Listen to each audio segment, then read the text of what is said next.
सर्वांना नमस्कार करतो. मी प्राध्यापक कदम अजय तुम्हाला या शैक्षणिक वर्षामध्ये अर्थात 2021-22 मध्ये मराठी हा विषय शिकवणार आहे. आपण सर्वजण यशवंतराव चव्हाण मुक्त विद्यापीठ महाराष्ट्रात आहे, नाशिकमध्ये ते आहे. त्या अंतर्गत जे काही विविध सेंटर्स आहेत, जसं की आपलं एक सेंटर आहे किंवा आपलं एक अभ्यासाचं केंद्र आहे. अशा विविध केंद्रांमधून आपण अभ्यास करत असतो. आपण आपली पदवी घेत असतो. अशी तुम्ही सर्व मंडळी आहात.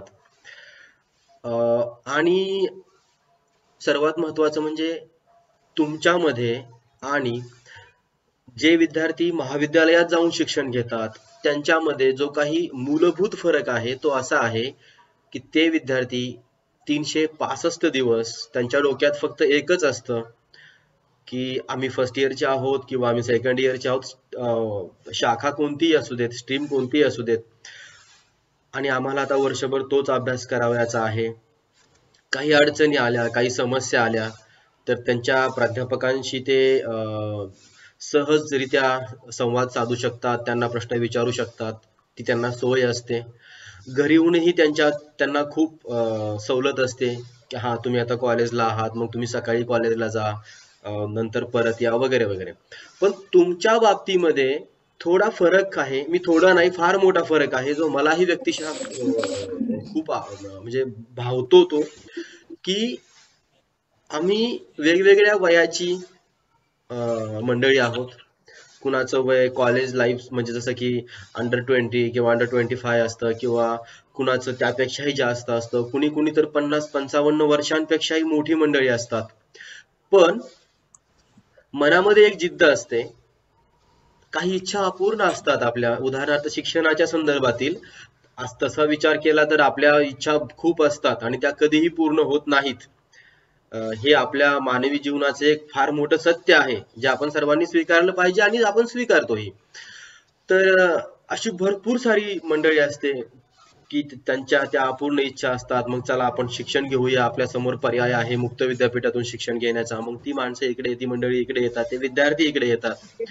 दुसरं आणखीन असतं की काही लोक जॉब करतात, नोकरी करतात, बऱ्यापैकी सेटल्ड लाईफ ज्याला म्हणतो ते असतात, आणि त्यांना प्रमोशन साठी म्हणा किंवा आणखीन विविध कारणांमुळे म्हणा ही डिग्री किंवा ही पदवी महत्वाची असते म्हणून ते इकडे येतात. सर्वात महत्वाचं म्हणजे फक्त शिक्षणच नाही किंवा फक्त पदवी मिळवायची आहे असंच नाही, तर इतरही बराच व्याप तुमच्या पाठीमागे असतो. तुम्हाला तुमच्या बऱ्याच पातळ्यांवर यशस्वी व्हायचं असतं. उदाहरणार्थ तुमचं व्यवसायाचं किंवा नोकरीचं ठिकाण असतं, तिथे तुम्हाला परफेक्ट असायला पाहिजे. तुमचं आर्थिक व्यवहाराचं काही विषय असतात, त्यात तुम्हाला परफेक्ट असावं लागतं. तुम्ही एक फॅमिली पर्सन असतात, तिथे तुम्हाला परफेक्ट असायला पाहिजे. अशा खूप साऱ्या आघाड्यांवरती तुमचं काम चालू असतं, आणि सोबतच तुम्ही मुक्त विद्यापीठाच्या अंतर्गत शिक्षणही घेत असतात, म्हणून तुमचं वेगळेपण खूप मोठं आहे. म्हणून तुमचं कौतुकही मी करतो बऱ्याचदा की एवढं सगळा व्याप सांभाळत आपण हे आपलं शिक्षण पूर्ण करत असतो. अशा वेळी आपण स्वतःला एक गोष्ट बजावून सांगत असतो की मी इतर माझी 5-6 जी अत्यंत महत्वाची कामं आहेत ते तर करतोच आहे, पण फर्स्ट इयरला मी आहे, बीकॉम फर्स्ट इयर असेल किंवा कला शाखा BA फर्स्ट इयर असेल किंवा प्रथम वर्ष असेल, या वर्षी मला हा अभ्यासक्रम किंवा हे वर्ष चांगल्या गुणांनी पास व्हायचं आहे. आता बऱ्याचदा काय होतं की आपण नॉलेज ओरिएंटेड कधी असं म्हणजे ज्ञान केंद्रित आपण असायला पाहिजे, पण आता म्हणजे फार खेदानं हे म्हणावंसं वाटतं की आता फार कमी लोक आहेत की जे नॉलेज ज्ञान केंद्रित या सगळ्या शिक्षण व्यवस्थेकडे पाहतात. त्यांचं एक ठरलेलं असतं की आम्ही शिक्षण घेतोय म्हणजे आम्हाला नोकरी लागली पाहिजे, आणि आणि आणि जेवढं त्या अभ्यासक्रमामध्ये आहे किंवा अभ्यासक्रमावरती जेवढी काही प्रश्न विचारले जातील आम्ही तेवढ्या पुरतच पाहतोय, बाकीच्या गोष्टींशी आम्हाला काही घेणं देणं नाहीये. खरं म्हणजे या दोन्ही दृष्टिकोनांबद्दल आपण बोलणार आहोत. मी तुम्हाला एक सांगेल की आपण फर्स्ट इयरला आहोत, तर अगोदर आपण नॉलेज किंवा ज्ञान केंद्रित असणं याला थोडंसं बाजूला सारूया. कारण हा चांगली गोष्ट आहे की आपण नॉलेज ओरिएंटेड आहोत. आपण खूप सारी पुस्तकं वाचतोय, साहित्याचे वेगवेगळे प्रकार हाताळतोय, शास्त्रात विज्ञानामधील शोध पाहतोय, दररोजच्या बातम्या असतील, राजकारणात काय चालू आहे, राज्य पातळीवर, राष्ट्रीय पातळीवर काय चालू आहे, सगळं सगळं आपण पाहतोय, ऐकतोय, अभ्यासतोय, नॉलेज घेतोय. हे फार चांगलंच आहे. पण पुन्हा एकदा मला सांगायला आवडेल की डॉक्टर B.R. आंबेडकर, बाबासाहेब आंबेडकर असं म्हणाले होते की जर तुम्हाला तुमच्या क्षेत्रामध्ये यशस्वी व्हायचं असेल तर कधी कधी तुम्हाला नॅरो माइंडेड म्हणजे संकुचित दृष्टिकोन अंगीकारावा लागतो. उदाहरणार्थ काय की तुमच्याकडे 24 तास आहेत, 365 दिवस आहेत, आणि मी आताच सांगितलं की तुम्हाला खूप साऱ्या आघाड्यांवरती सक्सेसफुल ठरायचं असतं. कारण तुम्ही इकडे भरपूर चांगले मार्क्स घेतले आणि त्या ठिकाणी जर तुमच्या वाट्याला अपयश आलं तर कुठेतरी तुम्ही अस्थिर होऊ शकतात. तर त्यामुळे आपण आता इथे थोडं संकुचित दृष्टिकोनातूनच विचार करणार आहोत, आणि तो असा की या वर्षी माझ्या फर्स्ट इयरच्या या वर्गामध्ये किती विषय आहेत लिहून काढणं अत्यंत महत्वाचं आहे. बर, फक्त विषय महत्वाचा आहे का? नाही, त्याचे कोर्स काय काय आहेत. कारण आपल्या मुक्त विद्यापीठामध्ये कोर्स असतातच, किंवा सर्वच जे रेग्युलरचे विद्यार्थी आहेत त्यांनाही ते कोर्स असतात, पण त्यांची आणि त्या कोर्सची गाठभेट होते ती फक्त परीक्षा फॉर्म भरते वेळी. तोपर्यंत काही त्यांना ते माझ्या माहितीप्रमाणे तर त्यांना तोपर्यंत त्याचा काही संबंधच नाहीये. त्यांना फक्त विषयाचं नाव माहिती असतं, हा प्रथम सत्राचा अभ्यास आहे, हा द्वितीय सत्राचा अभ्यास आहे, बस एवढंच. पण तुमच्या बाबतीत सांगायचं झालं तर तुम्हाला आत्ताच असं एक पुस्तक असतं, त्यावरती असा कोड वगैरे दिलेला असतो. तर पहिलं काम आहे की आमचे विषय किती आहेत त्याचे कोड्स लिहून घ्या. विषयांची जी काही नावं आहेत ती नीट बघा, बारकाईनं बघा. हे झालं पहिलं काम. दुसरा विषय असा आहे की आता हा जर मराठी विषयाचा तास आहे तर मराठी विषयाचं काय नाव आहे. उदाहरणार्थ हे पुस्तक आहे. सर्वात महत्वाचं म्हणजे ते मूळ जी पुस्तकं असतात ना ती मिळवायला शिका. कारण मूळ पुस्तकं न मिळविता, ती न वाचता इकडून तिकडून याला त्याला भिका मागून नोट्स मागवायच्या, नोट्स घ्यायच्या, आणि तुमचा फक्त गोंधळ होतो. मी फक्त या परीक्षेबद्दलच बोलत नाही, मी फक्त मुक्त विद्यापीठाच्या तुमच्या पहिल्या वर्षाबद्दलच बोलत नाही. कोणत्याही परीक्षेबद्दलच हे हे अगदी बेसिक आहे की आपण काय करतो, फार गोंधळून जातो, फार स्वप्न पडतात आपल्याला. मला ते आज एमपीएसचा पेपर आहे, आम्ही एमपीएससी करणार आहोत, काही आम्ही युपीएससी करणार आहोत, वगैरे वगैरे असं ते सांगितलं जातं. पण एक परफेक्ट वे न आपण कधी जात नाही. आपले आपले बरेच दिवस त्यातच जातात. याने काहीतरी दिलेलं आहे, त्याने काहीतरी दिलेलं आहे, याने काहीतरी, आपण ते वाचतो. अवांतर वाचनाच्या नावावर तर आपण स्वतःची एवढी गल्लत करून घेतो, एवढा एवढा वेळ बर्बाद करतो. मी असं कधीच म्हणणार नाही की अवांतर वाचन कुणी करू नये, पण तुमच्याकडे असणाऱ्या त्या वेळेच्या उपलब्धतेवरती अवलंबून आहे. तुमच्याकडे असणाऱ्या म्हणजे ज्ञानावरही ते अवलंबून आहे. कारण जर तुमचं बेसिक पक्क नसेल तर मग मात्र तुम्हाला खूप सारे अवांतर जरा बघावंच लागेल, पर्यायच नाही. पण तुम्ही जर तुमच्या ठिकाणी परफेक्ट असाल तर अवांतर वाचनाच्या नादी न लागलेलं बरं, असं मी थोडं धाडसानं म्हणतोय. कारण साहित्याच्या प्राध्यापकानं असं तुम्ही अवांतर वाचन करू नका असं म्हणणं म्हणजे हे जरा थोडं चुकीचं आहे. पण मी तुम्हाला अगोदरच सांगतोय की बऱ्याचदा झापडबंद विचार करावा लागतो, आणि आपण आता त्या पॉइंट वरती आहोत. हा, जर आम्ही रेग्युलरचे विद्यार्थी असतो, म्हणजे दररोज महाविद्यालयामध्ये जाणारे, तर आम्हाला पुढे ग्रंथालय दिसलं असतं, ते वाचनालय दिसलं असतं, तिथं असणाऱ्या पुस्तकांनी आम्हाला भुरळ घातली असती, तिथे असणाऱ्या ग्रंथांच्या विविध प्रकारांनी आम्हाला मजबूर केलं असतं की ते हातात घ्यावे, ते हाताळावे, त्यांना स्पर्श करावा, त्यांना वाचावं, त्यातलं नॉलेज मिळवावं. हे खरं आहे. तिथे असणारे विविध खेळ असतात, त्या खेळांमध्ये सहभाग घ्यावा, तिथे असणाऱ्या स्पर्धा असतात, त्या स्पर्धांमध्ये सहभाग घ्यावा, आपल्या अंगातील जे काही कलागुण आहेत, कौशल्य आहेत, त्यांना मोकळी वाट करून द्यावी. हे सगळं खरं आहे. पण तुम्ही त्यांच्यापेक्षा वेगळे आहात हे एकदा मान्य केल्यानंतर ते सर्व पर्याय काही काळापुरते का होईना, किंवा ते कायमचेच का म्हणा, बंद आपल्यासाठी झालेले आहेत, असं आपण अगदी काळजावरती दगड ठेवून म्हणूया आणि पुन्हा आपल्या मूळ विषयाकडे येऊया. तर ही महत्वाची ही मूळ पुस्तकं अगोदर तुम्ही घेतली पाहिजेत, त्याचं वाचन केलं पाहिजे. परत हे सांगायचं आहे की वाचन आणि अभ्यास या दोन भिन्न गोष्टी आहेत. उदाहरणार्थ काय की वाचन म्हटल्यानंतर आपण सर्रासपणे म्हणजे बरेच लोक म्हणतात ना, आपण कुठेतरी ऐकलेलं असतं बघा की दिवसाकाठी काहीतरी करीत जावे, दिसा माझी काहीतरी करीत जावे, प्रसंगी लिहित जावे, संत रामदासांनी ते सांगितलेलं आहे. म्हणून आपण काय करतो की सकाळी उठल्यापासून संध्याकाळी ज्या ज्या वेळी आपल्याला वेळ मिळतो, प्रवासात असेल, हॉटेलमध्ये जेवण मागवलं लवकर आलंच नाही त्यावेळी, मोकळ्या वेळेमध्ये आपण 20-25 पानं वाचण्याचा तो आपला प्रयत्न असतो. पण ते वाचन म्हणजे अभ्यास आहे का? मुळीच नाही. अभ्यास म्हणजे काय की एक प्रयत्न साध्य ती गोष्ट केली आहे, त्या तेवढ्या तेवढ्या त्या पुस्तकाला आपण पुन्हा पुन्हा विचारलंय की तुझ्यावर विद्यापीठ जे काही परीक्षा घेणार आहे त्या परीक्षेमध्ये बाबा तुझ्यावर काय काय कुठल्या अँगल्सने क्वेश्चन्स विचारले जाऊ शकतात. वाचन करतो आपण त्यावेळी हे असं काही नसतं. चेतन भगतांच्या कादंबऱ्या वाचतो त्यावेळी असं काही होत नाही. इंग्लिश किंवा इंग्रजीमधील आणखीन काही नॉवेल्स तुम्ही वाचता त्यावेळी हे तुम्ही प्रश्न त्याला विचारत नाही. तुम्ही त्यावेळी स्वतःचं मनोरंजन करत असता, अनुभवांचं तुम्ही एक साठवणूक करत असता. कारण लेखक जो लिहितोय ना त्याने काय केलंय, त्याला आलेला अनुभव, त्यामध्ये काही कल्पना याची सरमिसळ करून एक रसायन तयार केलं आणि ते तुमच्या समोर ठेवलं. तुम्हाला ते वाचताना बरं वाटतं कारण त्या अनुभवांची आपल्यामध्ये एक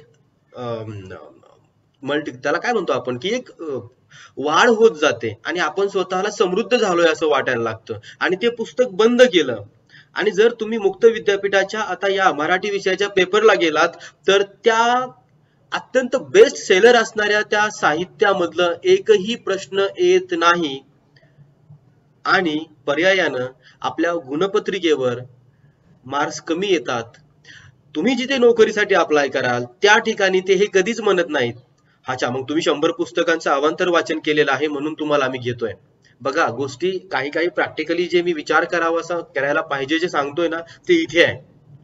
म्हणून ते अवांतर वाचन थोडंसं बाजूला सारा. त्या वेळामध्ये आपल्याला, आणि आपला स्वभाव एक असा असतो ना की आपलं मन जिथे रमतं ना आपण त्याच गोष्टी करतो. अभ्यास करताना बऱ्याचदा आपलं मन रमत नाही. पण तुमच्या जवळच असणाऱ्या तुकोबांनी सांगितलंय की असाध्य ते साध्य करिता सायास कारण अभ्यास तुका म्हणे. एक प्रयत्नपूर्वक ही गोष्ट करायची आहे. अभ्यास म्हणजे पुन्हा पुन्हा तुम्हाला त्या शब्दावरती खिळून राहावं लागेल. मी कालच्या लेक्चरमध्येही ते उदाहरण दिलं होतं, मी आजच्या तासामध्येही ते उदाहरण देतो. या वर्षी आम्हाला रारंगढांग नावाची कादंबरी आहे आणि त्या कादंबरीमध्ये एक अडीच ओळी आहेत. बघा लेखक कसं सांगत असतो, आपण समजून कसं घेतोय किंवा आपण अभ्यास करतो म्हणजे नक्की आपण खरंच करतो का तो प्रामाणिकपणानं, किंवा एखादा विषय आपल्याला समजतच नाही म्हणजे नेमकं कुठे आपलं घोडं अडतं, अगदी साधारणशा भाषेत बोलायचं झालं तर. त्या ओळी अशा आहेत, माझ्याकडे असेल ते मी तुम्हाला जरा वाचूनच दाखवतो. बघा एक सेकंद. हा, तो जो कादंबरीकार आहे तो असं म्हणतोय की आपल्या इतिहासात शौर्य गाजवलेले योद्धे काही कमी नाहीत. कुणी आपल्या प्रदेशावर हल्ला केला, देवळं फोडली, धर्म बुडवला, स्त्रिया पळवल्या तर त्याच्या प्रतिकारासाठी लढणं ही गोष्ट शौर्याची, धैर्याची.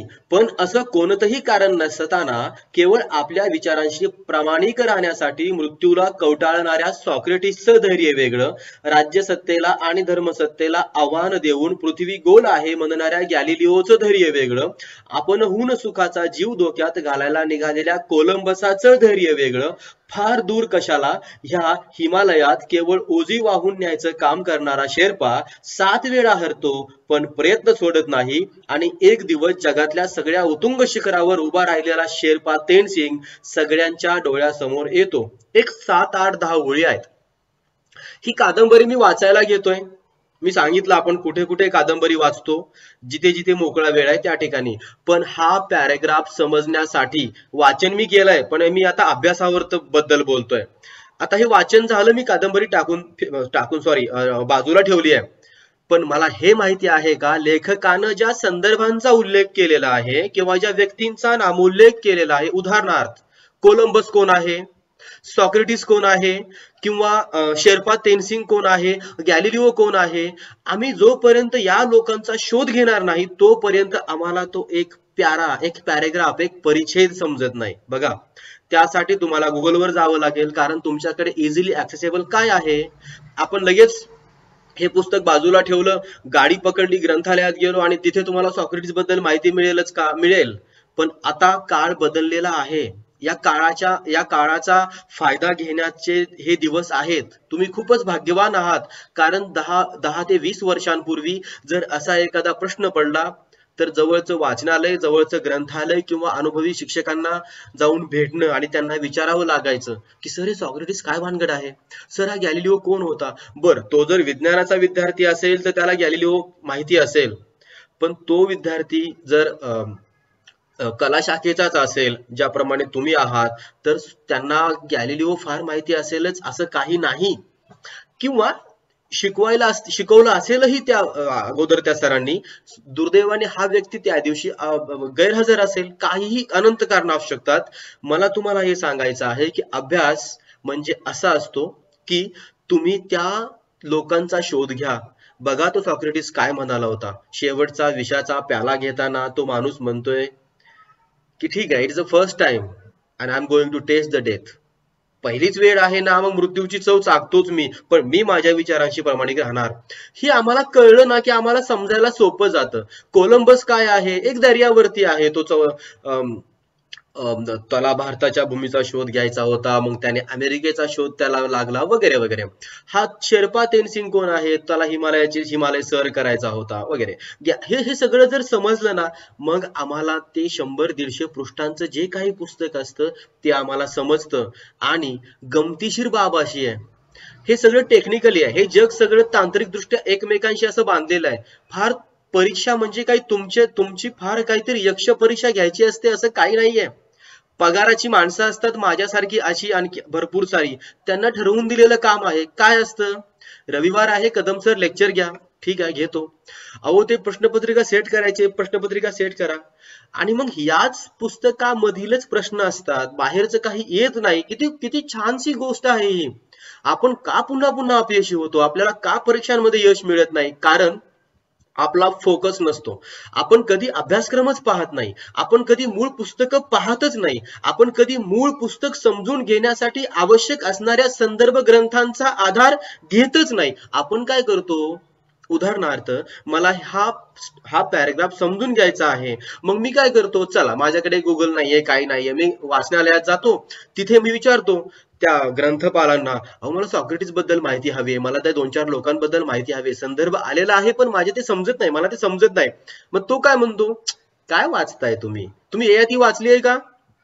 नाही. बर, ते जाऊ द्या, हो तुम्ही तो टायटॅनिक पिक्चर बघितला का? नाही. अहो तो आता पुष्पा पिक्चर आलेला आहे, तो पाहिला का? नाही. अहो तुम्ही काय पाहिलं, तो सॉक्रेटिस वगैरे बाजूला सारा, जरा हे बघा, आणि तो दुसरंच मटेरियल तुमच्या हातात देतो. तुम्हाला बरं वाटतं, पुष्पा नाम तर काय ते समजे की, बरं वाटतं ते डायलॉग वगैरे ऐकायला, आपण पुन्हा डायव्हर्ट होतो. बघा, फोकस चुकलाय आपला फोकस चुकला, आपण आपल्या ध्येयापासून विचलित झालो. प्रत्येक वेळी हिमालयावरती जाऊन झेंडा फडकवणंच यश नसतं. तुम्ही फर्स्ट इयरला आहात आणि तुमच्या फर्स्ट इयरच्या परीक्षेमध्ये तुम्हाला चांगले मार्क्स मिळणं हे या वर्षातलं तुम्ही मिळवलेलं सर्वात मोठं यश आहे. हे ज्या दिवशी तुम्हाला कळेल ना, जीवनातल्या कोणत्याच परीक्षेमध्ये आपण अपयशी होऊ शकत नाही, हे असं माझं मत आहे. चुकीचं असेल तर मी ते परत घ्यायला तयार आहे, पण आपला गोंधळ काय होतो की आपण या गोष्टी समजून घेत नाही, प्रश्नपत्रिकेचं स्वरूप समजून घेत नाही, मूळ अभ्यासक्रमाचं स्वरूप समजून घेत नाही, अभ्यासक्रमाला दिलेले जे पुस्तक असतात ते आपण वाचन करत नाही. आपलं मन जिथे रमतं ना, आपण त्या गोष्टी करतो. आणि विद्यापीठाच्या प्रश्नपत्रिकेमध्ये तुमच्या मनाला किंवा तुम्हाला मनोरंजन करणारे प्रश्न नसतात, म्हणूनच बऱ्याचदा आपण नापास होतो. आजचा विषय घ्या ना, आज MTS चा पेपर आहे, 2-2.5 लाख तरी लोक पेपर देत असतील, त्यापैकी फोकस्ड विद्यार्थी फक्त 25,000 असतील, फार तर, माझं त्याबद्दलही कन्फर्म नाहीये. बाकीच्या 2,25,000 विद्यार्थ्यांना तुम्ही अभ्यासक्रम जरी विचारला ना, सांगू शकणार नाहीत. त्यांना अभ्यासक्रमाला दिलेली पुस्तकं वगैरे विचारली ना सांगू शकणार नाहीत, किंवा म्हणजे फोकसच नाहीये, फक्त बघायचं आहे एमपीएससी. बऱ्याच लोकांना तर आज पहिल्यांदा असतात ते, चला जरा एमपीएससी पेपर आहे बघूया काय होतं ते, पुणे मुंबईला जाऊया, तिकडेच फिरून बोंबलत फिरत परत येऊया. हौशे नऊशे गौशे लोकांची ही प्रचंड गर्दी असते, यातले एक 5-7 हजार विद्यार्थी असतात, 4-5 हजार विद्यार्थी असतात की ज्यांनी त्याग म्हणजे त्यागच केलेला आहे. बस मला एकच हवंय, मला माझं पद हवंय, बाकीचं काय नाही. या जगातली मला सर्वात सुंदर वस्तू तुम्ही माझ्यासमोर आणून ठेवलीत ना, तरी पण ती माझ्या मनाला साध नाही घालू शकणार. माझ्या जीवनाचं इति कर्तव्यच हे आहे. अहो यश तुम्हाला मिळणारच, का नाही मिळणार? कारण तुमच्या श्वासात तुमचा श्वास जो चालतोय ना, तो फक्त एकाच गोष्टीमुळे चालतोय की मला ते हवंय. आणि त्याच्यानंतर तुम्हाला पुष्पा आवडत नाही, पुष्पा म्हणजे कुणाचं नाव नाही, तो चित्रपट वगैरे, तो अल्लू अर्जुनचा.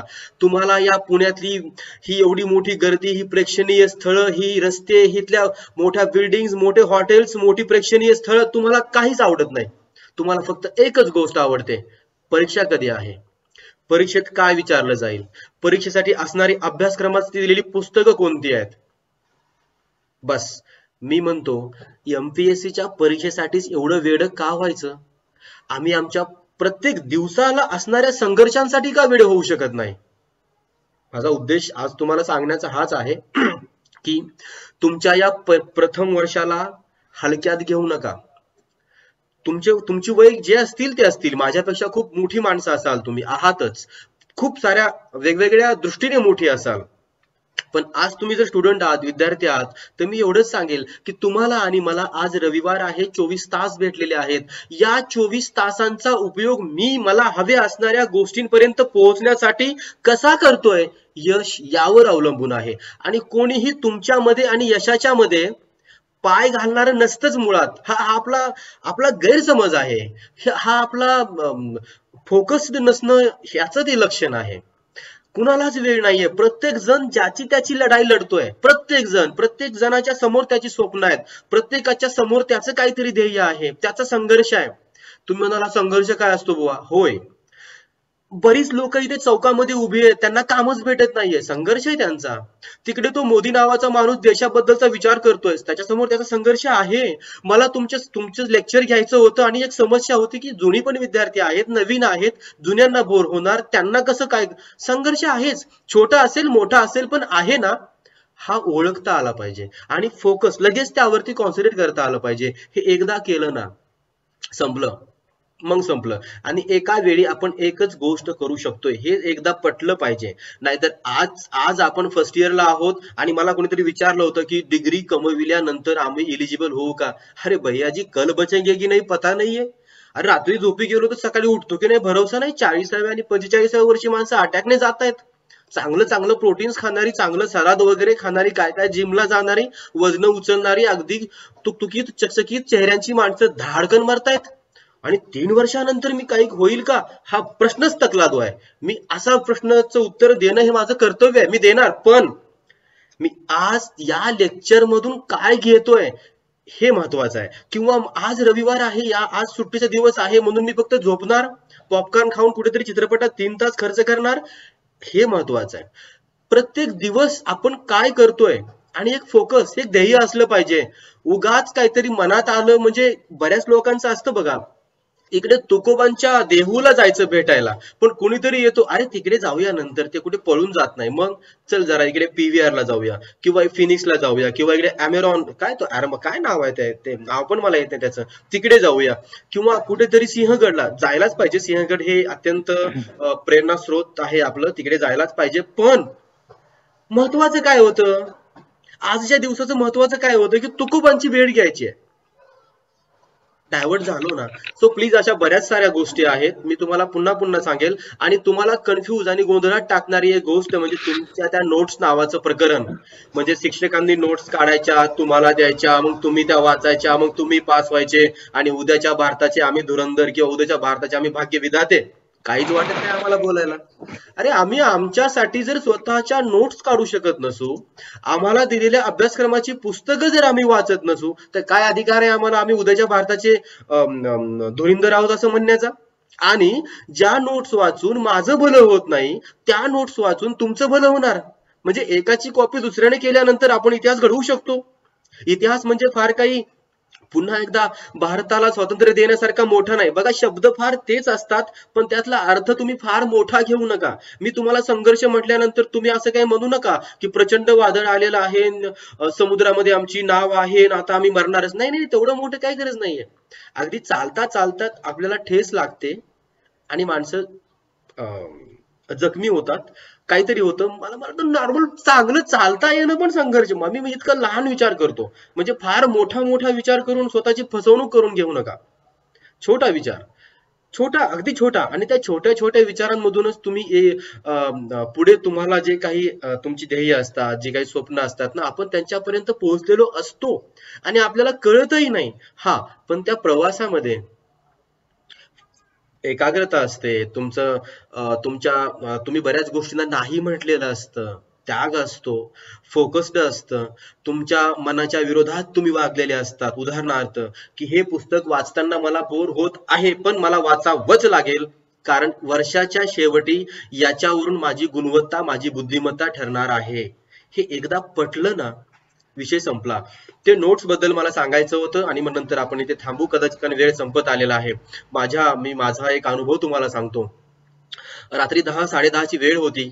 आम्ही लायब्ररीमध्ये बसून अभ्यास करायचो. मी मराठीमध्ये नेट सेट करण्यासाठीचा अभ्यास करत होतो आणि माझा मित्र MPSCचा अभ्यास करत होता. 10:30 वाजता आम्ही बाहेर चहा पिण्यासाठी गेलो आणि नंतर परत यायचं होतं. पाऊस सुरू झाला. तर त्याला म्हटलं की जाऊ दे आता पुस्तकांचं किंवा तो आपल्या ज्या काही त्या बॅग्स आहेत ते कोणी घेऊन जाणार नाही. उद्या आपण येऊन परत 8:30ला लायब्ररीमध्येच बसणारच आहोत किंवा त्या अभ्यासिकेमध्ये बसणारच आहोत. तो म्हटला की अरे माझ्या नोट्स आहेत, MPSCच्या त्या नोट्स आहेत आणि त्या जर कोणी घेतल्या तर, किंवा त्या जर कोणी चोरल्या तर. मी त्याला फक्त एकच वाक्य बोललो, अरे दुसऱ्या तिसऱ्याच्या नोट्स वाचून गेल्या, आणि खरोखरच गेल्या 4-5 वर्षांमध्ये तुला MPSCची ती पद तर सोड, ते PSI की STI ते आणखीन होता आलेलं नाही. तुझ्या नोट्स वाचून कुणी स्वतःचं आयुष्य बर्बाद कशाला करील? दे, चल जाऊन झोपूया. सांगण्याचं तात्पर्य एवढंच आहे की तिसऱ्यांच्या नोट्स, त्याचा दृष्टिकोन कॉपी करून तुम्ही तुमची बुद्धी भ्रष्ट करून घेऊ नका. स्वतःच्या विचाराला, बुद्धीला जे पटतं तेच करा. हे पुस्तक वाचल्यानंतर माझ्यावर काय काय संस्कार होतात तेच परीक्षेत लिहायचे आहेत. दुर्दैवानं कोरोना आहे, मला माहिती आहे. एक क्लिक करून तुम्हाला त्याची उत्तरं लिहायची असतात, पण कोरोना हा सदा सर्व काळ टिकणारा नाही आहे. कदाचित तो पुढच्या वर्षी असेल, पण येणाऱ्या तुमच्या 3ऱ्या वर्षामध्ये तुम्हाला वर्णनात्मक उत्तरं लिहावी लागतील. त्यावेळी तुम्ही या 2 वर्षांमध्ये जे काही कमावलेलं आहे ना, ते कामाला येईल. मला वाटतं 3 वर्षानंतर पदवी मिळवून आम्हाला काय मिळेल यापेक्षा या 3 वर्षांमध्ये आम्ही आमच्यातल्या कोणत्या गुणवत्तेला, कोणत्या कौशल्याला वाढवू शकू हे पाहणं फार महत्वाचं आहे. कारण काहीतरी मिळणार आहे म्हणून करणं यापेक्षा मी माणूस आहे आणि मी स्वतःला प्रत्येक दिवस कसा बदलवू शकतो यासाठी करणं, मग जे मिळवायचं असतं ना ते फार छोटं असतं. कदाचित हा निसर्ग, ही नियती तुम्हाला त्यापेक्षा काहीतरी मोठं देऊन जाईल, कारण तुम्ही डिझर्वेबल असता, तुम्ही स्वतःला त्यासाठी पात्र असता, तुम्ही स्वतःला तेवढं घडवलेलंच